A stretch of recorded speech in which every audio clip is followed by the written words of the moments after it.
December 21st, 2011. A fire breaks out overnight at the Ernie Davis Middle School in Elmira after a ceiling lamp shorted out and caught fire. All of the books, dozens of computers, and almost all of the memorabilia from Ernie Davis, the first African-American man to win the Heisman Trophy, were destroyed. The response time was very good and they were able to save the building, but there was a great deal of damage to the library area.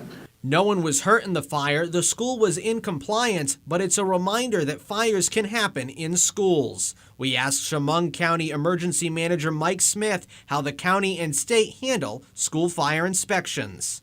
Unfortunately, the local building inspector nor the fire department have any enforcement capability over what goes on in the school.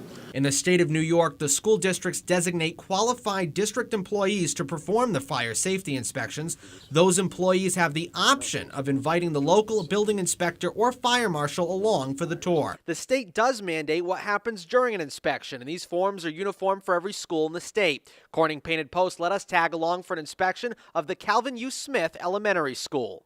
Tim Nolan handles the fire safety for the district. I'm a member of GST BOCES, and I'm also a certified code enforcement official, so that qualifies me.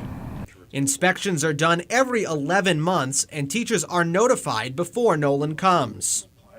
I'm looking for improper extension cord use. I'm looking for power strips plugged into each other or plugged into an extension cord, things like that. Nolan inspects the fire exit doors and windows. And the rescue window has to be unblocked so the kids and staff can get out in case of emergency. And there's the 20% rule.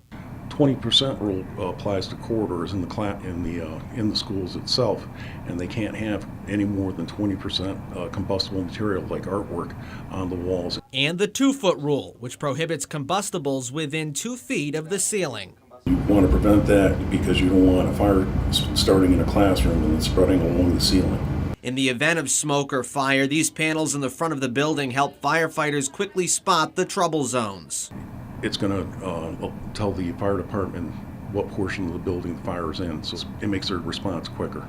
If Nolan does note a violation, the school has up to 2 weeks to correct the problem. Then Nolan comes back to re-inspect. On this day, he didn't find any violations at the Smith School. That's no surprise to Mike Smith, who says in rural areas like Steuben, Schuyler, and Chemung County, inspectors have the time to do their job right. They're very conscientious people. I have great confidence in them. And so like I said, here locally, we've not, I don't believe, experienced any difficulties. Ben Wilcox, WENY News.